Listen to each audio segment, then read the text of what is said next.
नमस्कार साथियों, आपको बता दें कि माँ बाप के अगर जमीन में हिस्सा आपका है, संपत्ति में दादा परदादा के जैसे जमीन में हिस्सा है, तो उस हिस्सा को जो है सरकार ने इस फैसले के दौरान और इस एक्ट के दौरान जो है हिस्सा जो है अब खत्म कर रही है। और क्या इस पे निर्देश जो है हाई कोर्ट की तरफ से जो है एक्ट लगाया गया है, इस एक्ट को तरफ थोड़ा ध्यान रखते हुए इस एक्ट को हम देखेंगे। इस फैसले में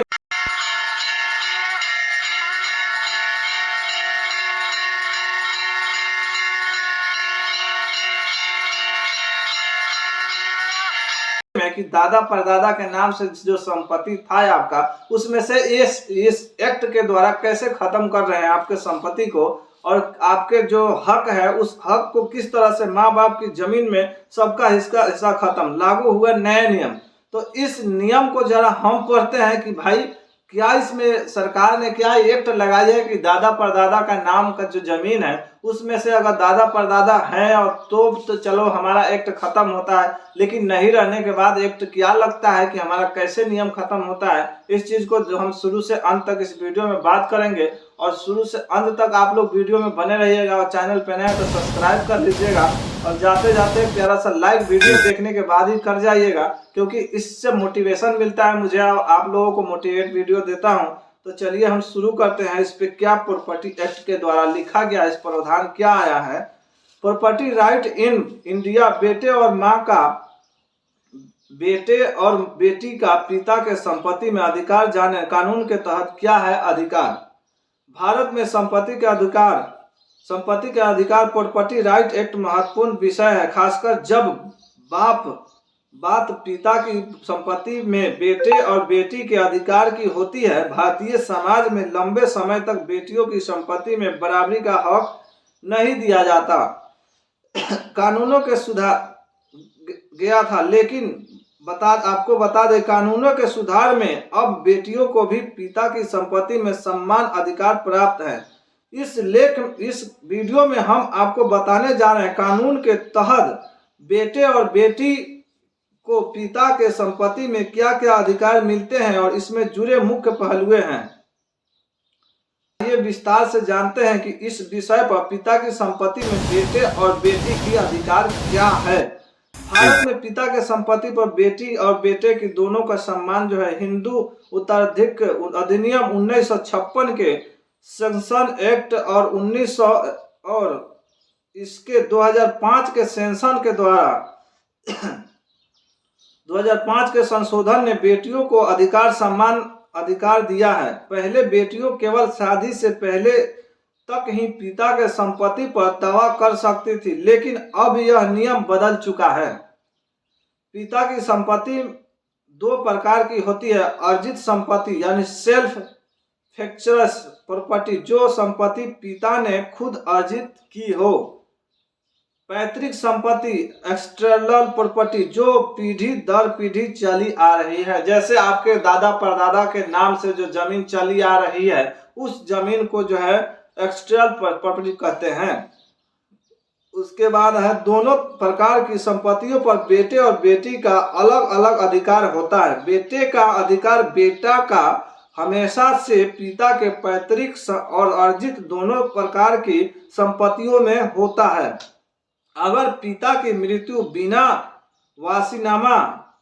वसीयतनामा विल के होती है तो बेटा कानून उत्तराधिकार होता है। वसीयत होने पर बेटा केवल उतने हिस्से को हकदार होगा जितना वसीयत में लिखा होगा। बेटिया का अधिकार 2005 के संशोधन के बाद बेटियां भी पैतृक संपत्ति में बराबर की हिस्सेदारी ले सकती है। जैसे आपके पिताजी के नाम से अगर जमीन है 2005 के बाद जो एक्ट 2005 में लगाया गया था कि बेटा बेटी का अधिकार जो है बराबर किया जाए, तो उसके बाद आपके पिता ने जमीन को लिखवाया है, तो उस जमीन में जो है बहन का भी बराबर का, लड़की का भी बराबर का हिस्सा होगा। 2005 के संशोधन के बाद बेटियां भी पैतृक संपत्ति में बराबर की हिस्सेदारी होती है।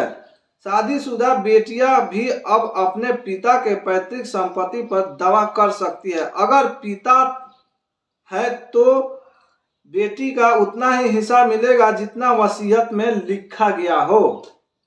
हिंदू उत्तराधिकार अधिनियम 1956 के सेंसन एक्ट का संशोधन 2005 में इस अधिनियम में बड़ा बदलाव किया गया, जिसने बेटियों को पैतृक संपत्ति में बराबरी का हक दिया है।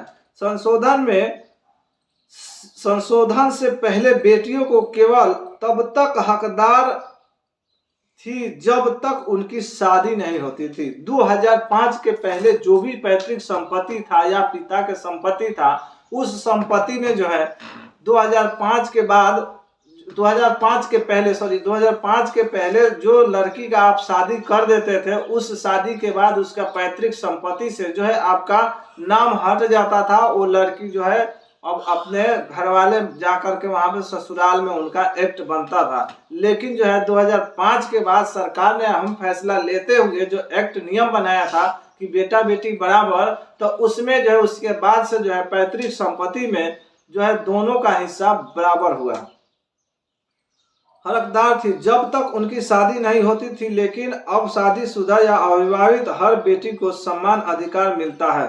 संशोधन से जुड़े मुख्य बिंदु: पैतृक संपत्ति, अब बेटियां भी पैतृक संपत्ति पर बराबर का हक रखती है। शादीशुदा स्थिति: शादीशुदा होने के बावजूद बेटियां अपने परिवार को पैतृक संपत्ति पर दावा कर सकती है।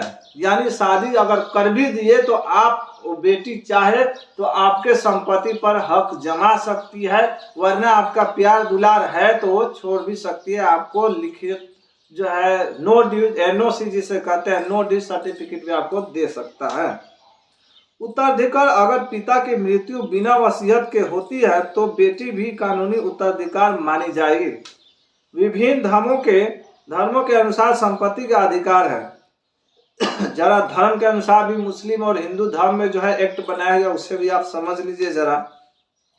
भारत एक विविध वाला देश है जहां अलग अलग धर्मों के लोग रहते हैं, इसलिए हर धर्म के अनुसार संपत्ति का अलग अलग नियम बनाया गया है। तो धर्म बेटे के अधिकार, बेटी का अधिकार। हिंदू धर्म पैतृक और अर्जित दोनों पर समान अधिकार। 2005 के संशोधन के बाद पैतृक और अर्जित संपत्ति दोनों पर समान अधिकार बेटा और बेटियों का हिंदू धर्म में। उसके बाद आपको बता दें मुस्लिम धर्म का। मुस्लिम धर्म जो है अलग थोड़ा सा संपत्ति में पैतृक में है।